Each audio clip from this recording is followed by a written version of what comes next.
Welcome to ACORE Power Perspectives, a new video series with leaders throughout the clean energy ecosystem. These are the folks shaping our industry and our nation's future, and it's time you got to know them better. In this show, we're pulling back the curtain. We're finding out what makes people tick, learning what they do, how they got there, and what keeps them up at night. Their most candid views and honest perspectives. I'm your host, Alex Hobson. I lead ACORE's communications team and have been working in renewables for almost a decade. But before this, I was a TV reporter covering some of the biggest news stories in the state of Florida.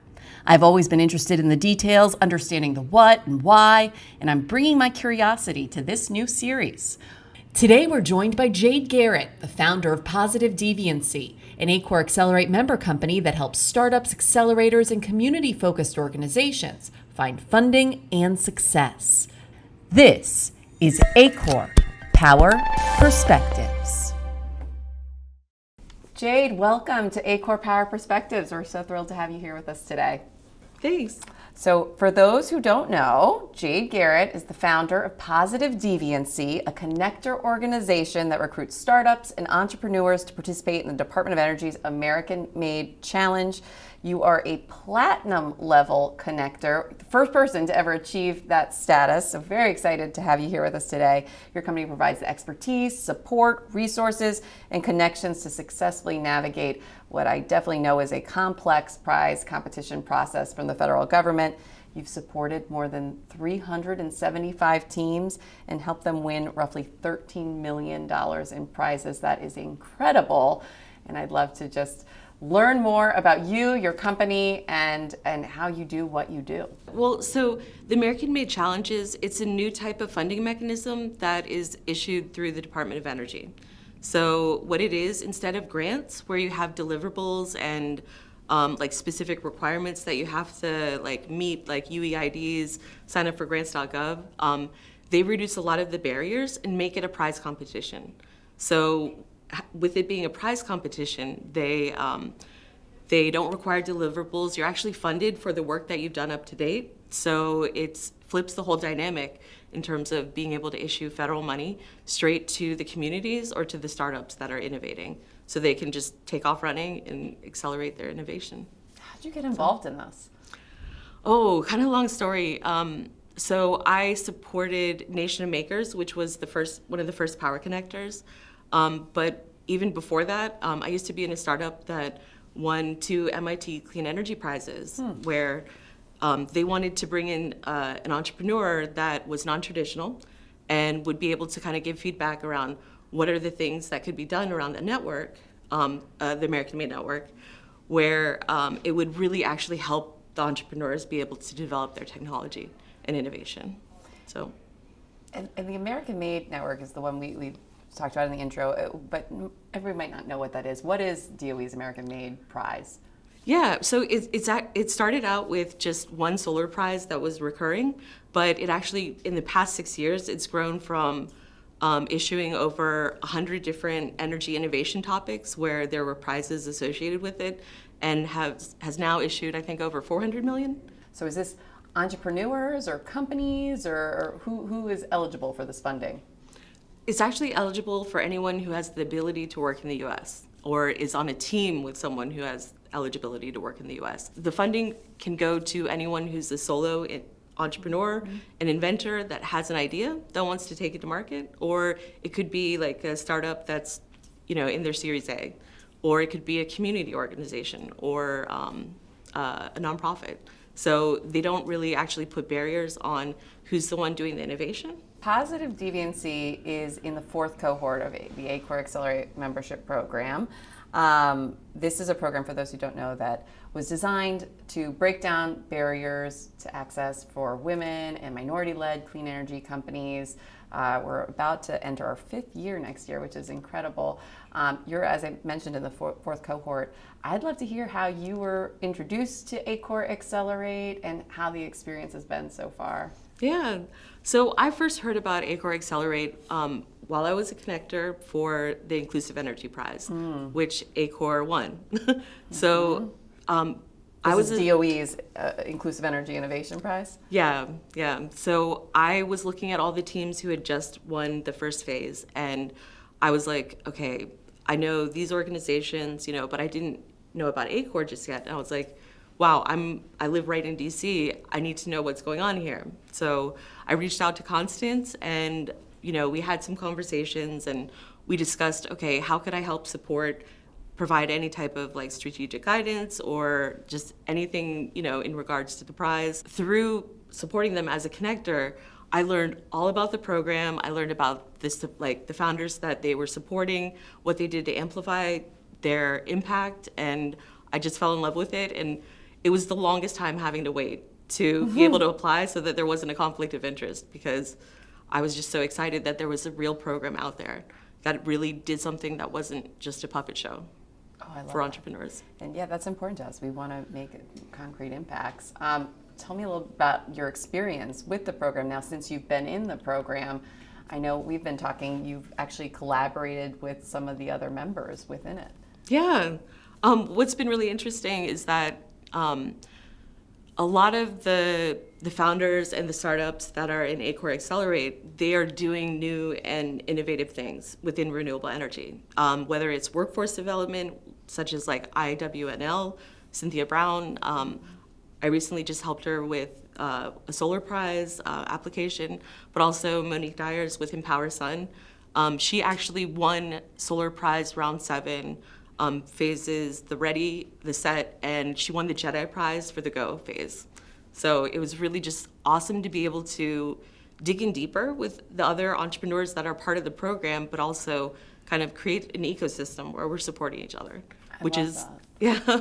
I love that. And when it comes to like the connector piece, so you're really like walking them through like these are the steps to get here. This is what the application looks like. Like what can you walk me through what that looks like? Yeah, well, so, when people look at, an application, any kind of application, whether it's a grant and stuff, startups tend to focus on like what's just the immediate, like right now, what will get me over the threshold to, try to get the funding.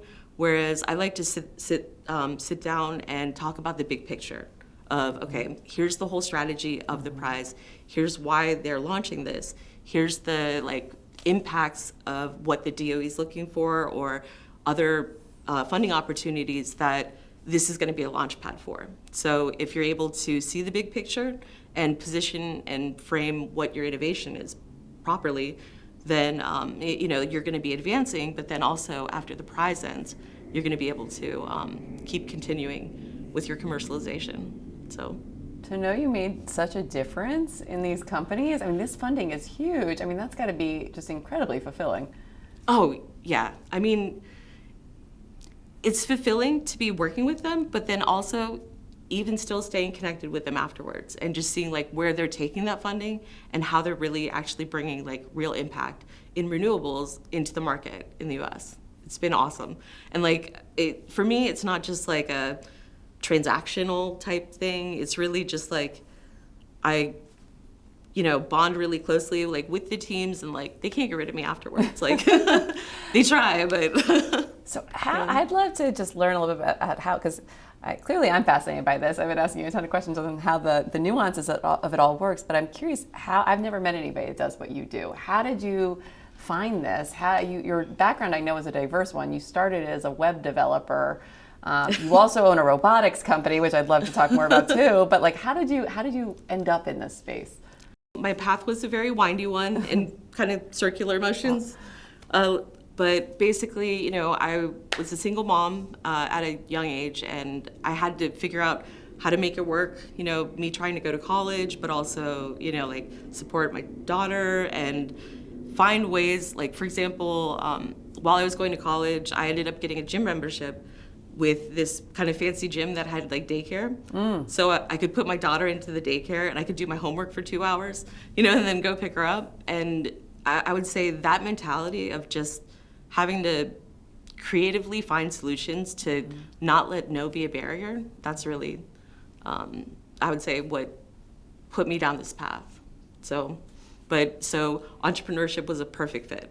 So, like you get to chart your own way, You also get to like have flexible hours as long as you get it done. But it also gives a really good upside for the return and the heart that you put into stuff, like, you know, what it is you're developing. So, yeah. I'm sure there are other women watching this who are eager just to learn more about being a founder of a company. It takes a lot. And do you have any advice, particularly for women who might be interested in doing something like this, launching a company at some point?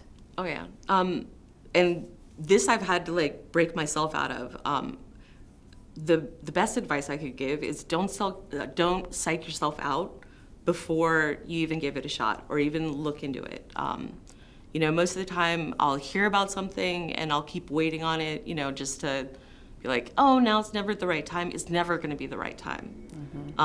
You know, if you at least give it a shot in terms of pursuing your dreams, like, you know, with whatever you're doing, it's so much more fulfilling to be doing something that you feel purpose-driven to do than having to go into like a 9-to-5. And no shade against 9-to-5s, right? But it is such an incredible experience to see that what you do firsthand actually can make a real difference in the world. You're very humble with how much you've been able to accomplish in this space, but you've helped over 80, is that right, renewable energy companies, renewable energy startups, I'll say, launch their actual businesses? Yeah. Right? So what are some of the, I feel like you're in a very good position. First off, that's huge. 80 is a very big number of companies in our space, but what are some of the like hurdles that entrepreneurs face when they are looking to launch that you've been able to kind of help them work through? Yeah, I would say they try to plan things out too far in advance when they're still trying to figure out, okay, what is it they do well, what is it they can get paid for, and what is it that, you know, they need to do in order to, you know, like solidify that they're going to get recurring revenue. So basically, I try to help them pipeline all the different types of funding that's available. There's non-dilutive, there's VC investment, there's loans, there's all types of mechanisms that could give startups their stability to launch. But really what it is like trying to get to know where do they want to go with their company.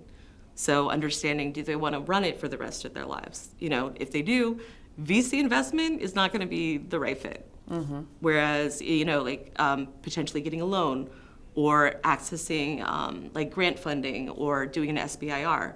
Those are different mechanisms that would still allow them to do that, but not kind of do the trade-off of giving up equity with their company. So, but if they did want to rapidly accelerate and they wanted to exit, then I would say like VC is a great fit, you know? Oh, that's interesting.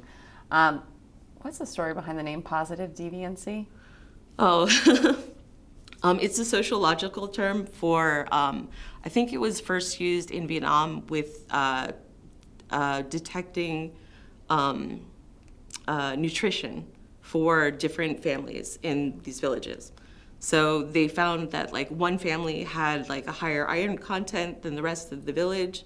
And so they started studying this family, right? Like to understand what are they doing different? You know, they have the same resources, they live in the same village, you know, they probably eat from, well, they do eat from the same place, but, you know, what it was one of the mothers was taking like frogs and fish and different things from the rice paddy while she was working, and she would bring it back and just put it in the rice pot.